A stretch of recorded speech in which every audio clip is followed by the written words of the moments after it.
More puking. This is you could really hear the puke Yeah, splashing. this one this one I feel more comfortable with. Hey. How hot do I look right now? Be me to be fixing some kind of computer and, mean, and this- then puking in the middle. Really proves how much Ellie loves Dina, because going up to someone that just puked and getting close to them, that's a lot. I mean, to be fair, she did stay up all night tracking the radio I stuff. know. But she also puked. Like, listen, if I had to date one, I think Owen? Dina. Oh, for sure. For sure. I would steer clear of Ellie. Maybe Tommy got to him. Maybe. What about her? There's this moment again. We don't. Ellie doesn't. There's a moment where she looks to Dina and then she realizes like how much Dina's been doing. The numbers. You could see the appreciation in her face. The TV station. I remember this because I felt so bad. Because the way you were just playing it, you were just so sick, but you were like, I feel like I need to pull my weight. Since I had called you a burden, and I felt like such a piece of shit. This move right here of like scooting in and this back rub thing is such an Ashley move. Well, it's also because we couldn't get too close because when we'd stick together, We'd otherwise she stick. would have held me. Yeah. Look. Last night was stupid.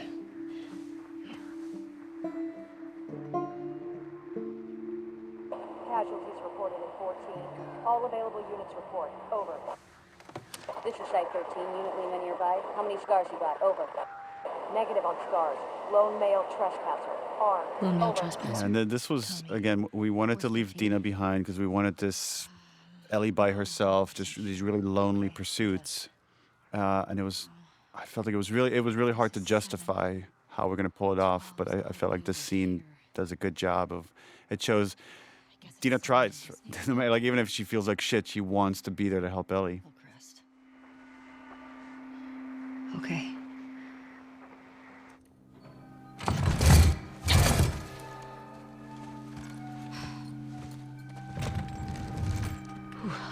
In The Last of Us, there's a lot of totems that come to represent certain people, whether it's Joel's watch, Ellie's switchblade, the guitar that's shared between Ellie and Joel. And now it becomes this bracelet that Dina gives Ellie as a good luck charm. It's like this khamsa, which is a very Middle Eastern thing that was very much in my family.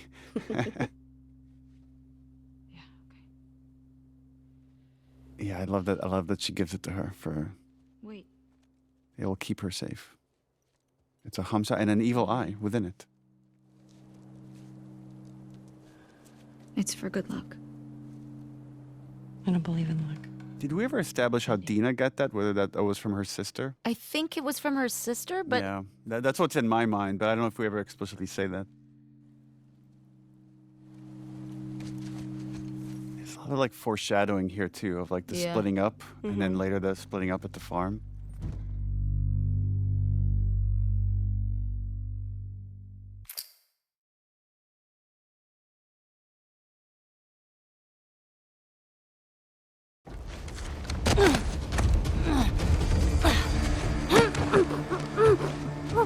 Oh, this is the scene that everybody hates us for. The great mislead.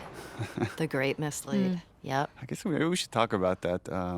When we released that first trailer for the game, a lot of people guessed that Joel was dead. And we were worried that after that point, it'll be too obvious. So how can we throw them off the scent? And that's when we came up with the idea of swapping Joel and Jesse here, which I have mixed feelings about in hindsight. It got people excited about something that wasn't there. And, our motivation was in the right place of trying to protect the story, but didn't maybe think it through of how it might upset some people. I remember when that trailer came out, then everybody I knew assumed that then it meant I was going to die. Right. And Which then we just leaned into with other trailers. Yeah. And everybody was like texting me being like, oh my God, you die. Like, and they were like, it's so embarrassing for you. I was like, what? Wait, I can't say anything. And I was just like, lol. You didn't come alone. LOL. Haha. Meanwhile, I think when the trailer came out, we were in the studio that day. We were doing VO, and so we were like watching all the, and I was like, Yeah. uh-oh. I also like that we get to establish, Jesse's in charge, but we never get to see why. Why is this guy so good at what he does? And now we get to see it and get to experience it in gameplay. Okay. You ready? Yeah.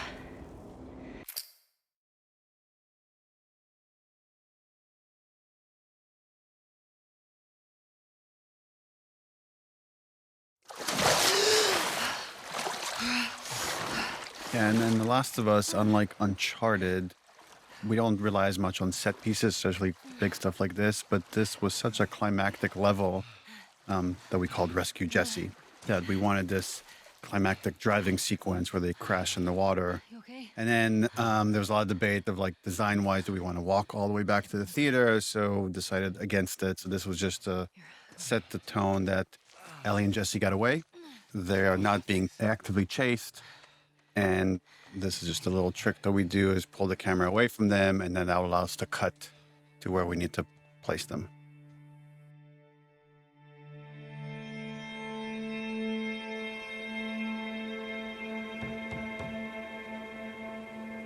Also an interesting dynamic that we talked a lot about, this triangle between Ellie, Jesse, and Dina. And the thing we really didn't want to do is any sort of jealousy about are Dina and Jesse going to get back together. Like it was never about that.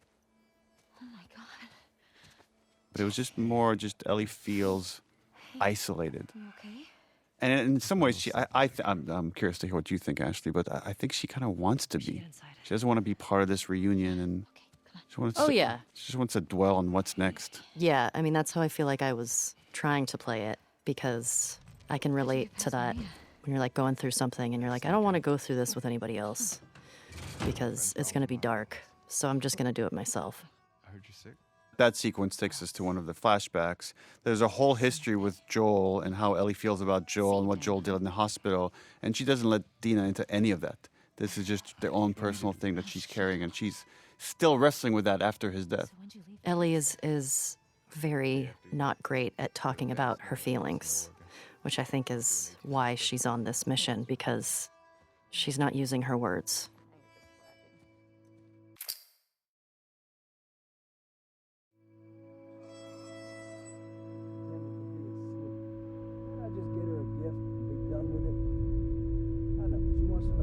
That's very much a parallel to the first game where after the David sequence and Ellie's lost in thought, and then it's like Joel saying, Ellie. I think Ellie has like some OCD thing where she gets fixated on things and just shuts the world out. I love how funny Jeffrey is in this scene. Mm-hmm. He's such a yenta. Yeah. Y'all shooting out there, right? Oh, just some stragglers. Ellie got to try out my scope. This was a fun scene. How'd you like it? Yeah, feels good. The two adults don't really understand what's going on, which is Ellie is like this resentment or this curiosity, whatever it is about what Joel did is growing. And this thing that she thought she could let go, she can't. And they just attribute it to like, oh, teenager. She's being a teenager. Well, there's that music store down there. I bet they got guitar stuff. Maybe you should just take him out for an ice cream. Maybe you guys should just hang out.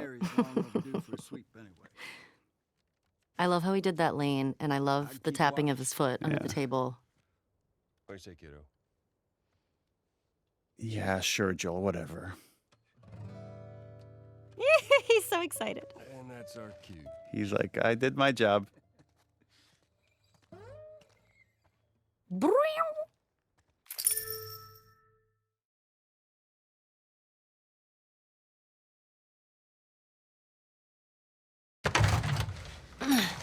Yeah, the engineering of this scene, it was important to show that the constant cost of having not made a cure.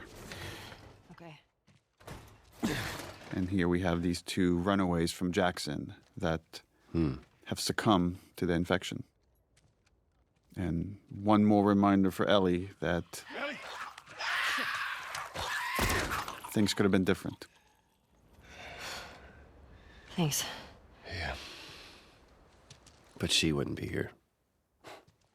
We're also ignoring one of my favorite exchanges in the whole game, which is realizing that Joel does not know that Ellie is gay at this point, which comes right before this, Oh my God, that's right. where he just assumes there's something going on between her and Jesse, and she's Right. like, She's like, sure, don't... for sure, totally. Yeah. It's like he sees her, but there's like a little bit of he can't quite fully see the full her. Jackson is a wonderful place, but we got tired of hearing the stories of people suffering everywhere else.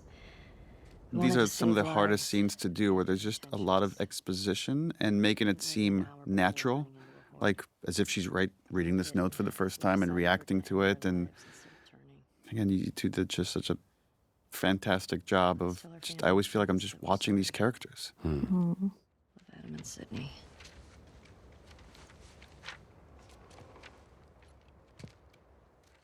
I love the lighting here. Just Can't take the my way own it's life. framed and silhouetted. It's so Into the simple. wood. Planks. So pretty.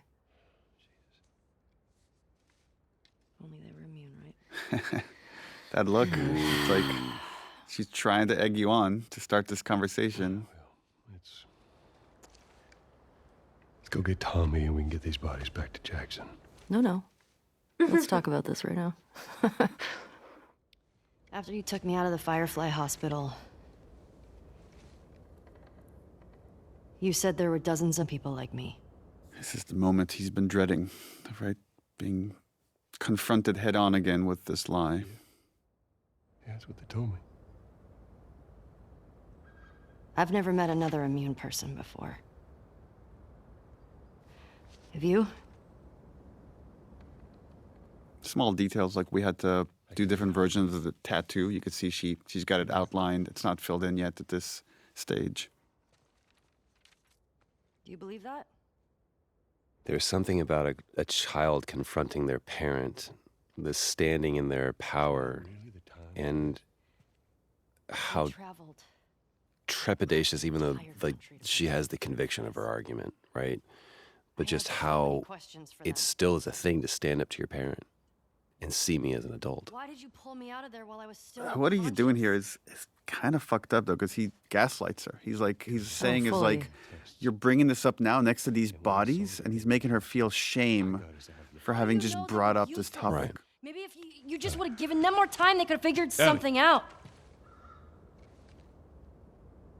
There was no cure.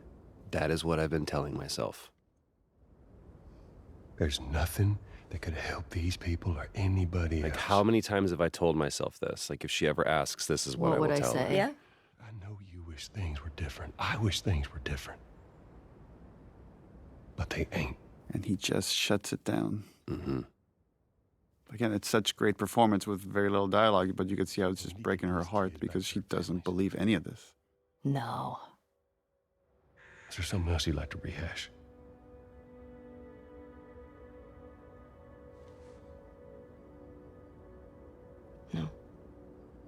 No, because you'll just lie about it. Yeah, that to me is the greatest sin.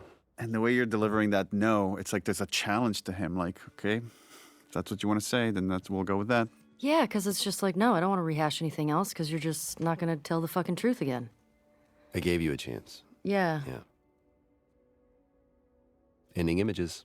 Hmm.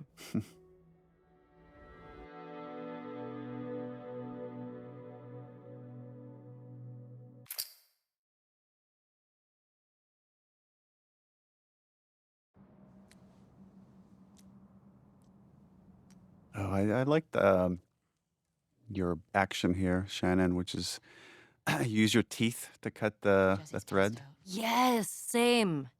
Did I do that? You did. Mhm. Yeah. That adds up.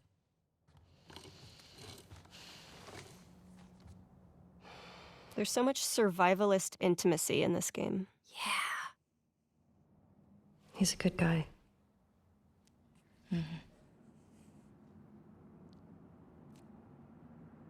Why didn't you tell him? There's so much you could read out of those faces. Mhm. Yeah. There you go.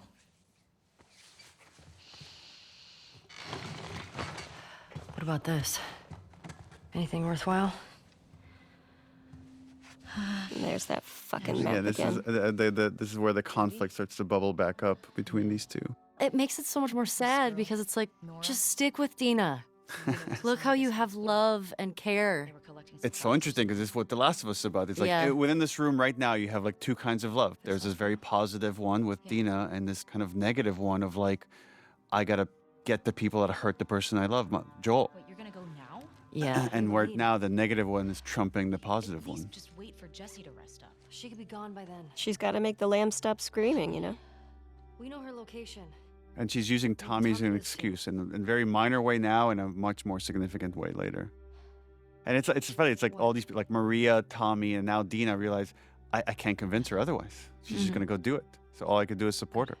Well, it's addiction narrative, Yeah. right? It's like come help me with the door, please? you have to wait until And they it's- bottom out. And it's the foreshadowing that eventually Dina says, I can't do it anymore.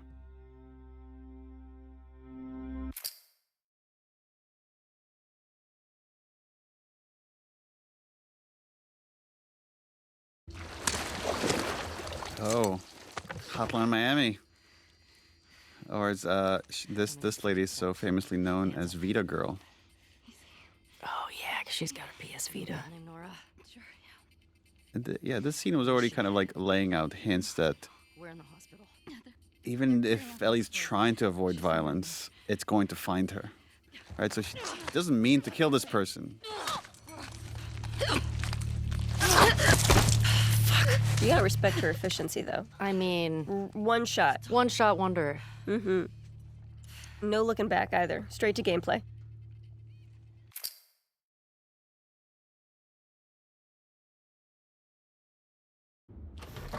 Oh yeah, this.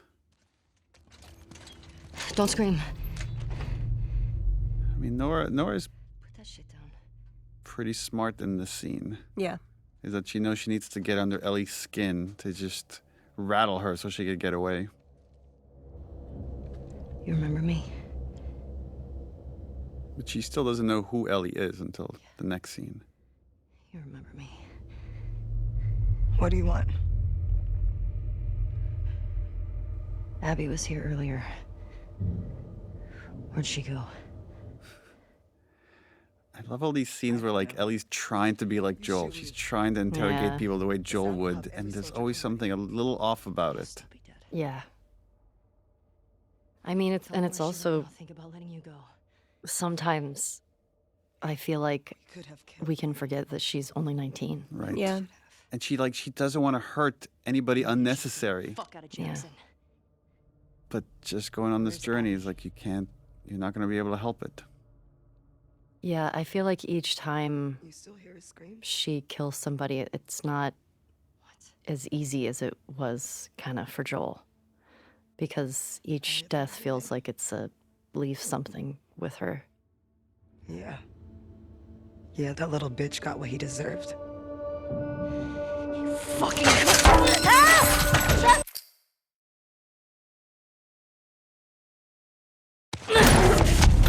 These little opportunities where we wanted Ellie to use her superpower, which is her immunity, to get out of these like precarious situations. I remember the establishing of the geography was tricky here. And like, how do we separate these two characters? Yeah. How do you spot the goal? Right.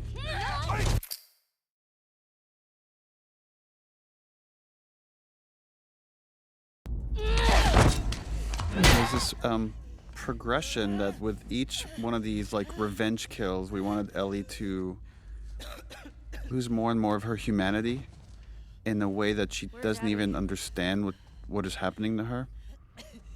So you could see a lot of this, and again, I love how you play this, which is you're amping yourself up. You kind of know what you're going to have to do here. And having the willpower, again, to hurt someone to such a degree. Yeah, there's a bit of a trying to stall a little bit. Like maybe there's some other way out of this. There are no fireflies anymore.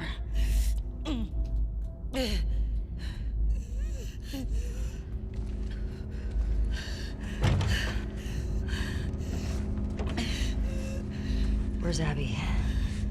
Yeah, now we're at a point where she thinks all she needs is Abby to feel better about the whole thing. And that's where it feels like you you can feel that she's still a kid because she's looking for this thing to try to fix it, and that's not it. It's interesting to think about the scene from Nora's perspective, which is like how much she's willing to sacrifice to try to help her friend. She's bracing herself because she knows what's She coming. knows. Like, Nora's a pretty commendable character Yeah. from the Yeah. other side. And it was important to just add this little bit of interactivity to make the player complicit in this.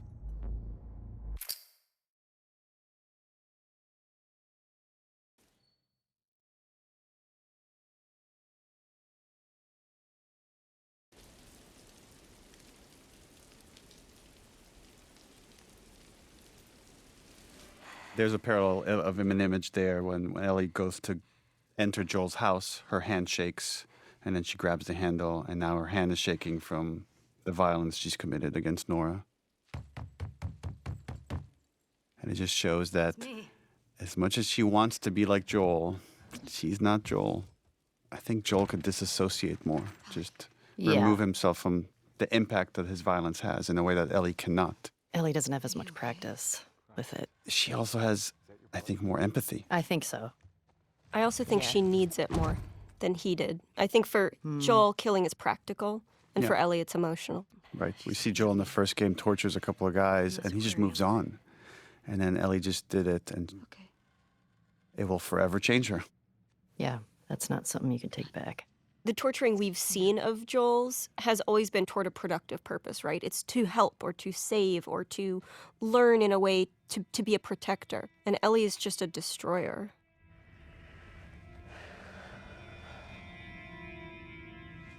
Love this performance. This is a very expensive part of the game, by the way. One of the things in live action is you get for free is putting a shirt on or taking it off. In a CG world or in video games, it's extremely expensive and hard. And we had to run this whole physics simulation on this shot, this right here. This is so tricky to pull off.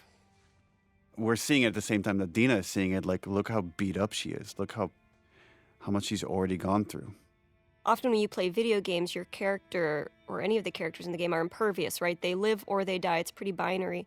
And this allowing us to show the wear and tear on her body and allowing the violence to have an impact, not just emotionally, but also visibly, again, humanizes all of the characters in this game. There's so much happening there with almost no dialogue.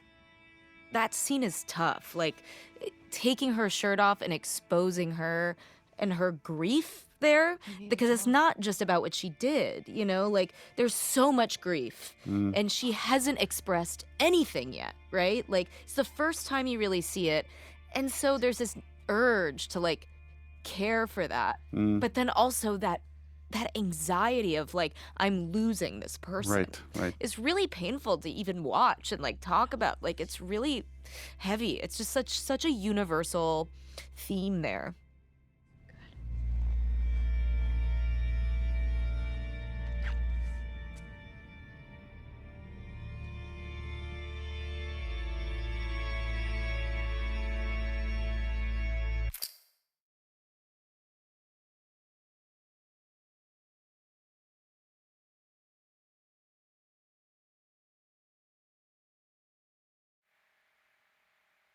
I was one of the ones. Right. Oof, yeah. And the girl.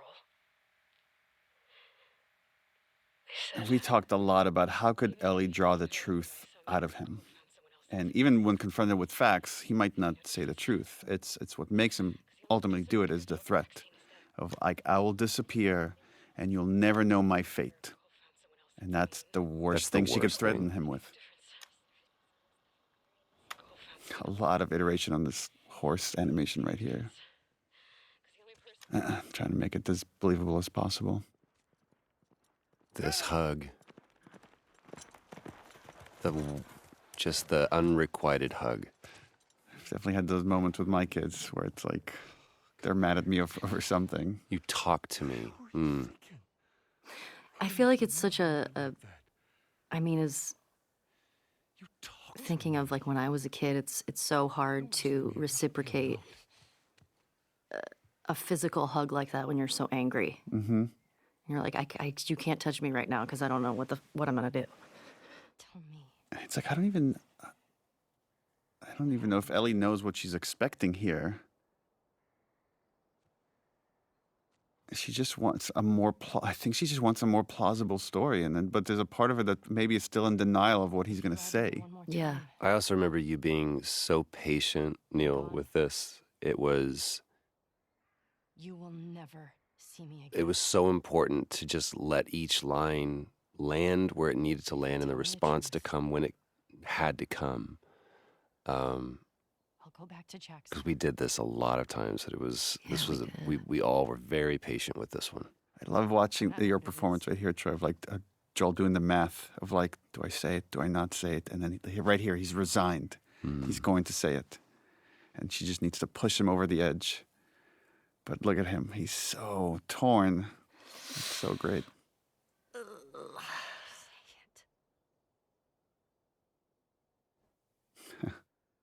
The first word is the hardest.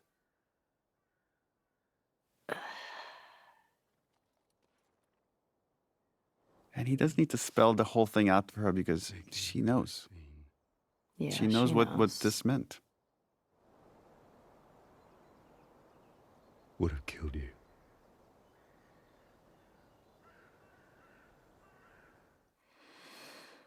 Ashley, there's something that you did that is just so powerful. It's that, without even saying it, just the clutching, like I can't breathe. Like it's literally taking the air out of me, and It's so much information to find out, Yeah. but something that she's always known, but to actually hear it.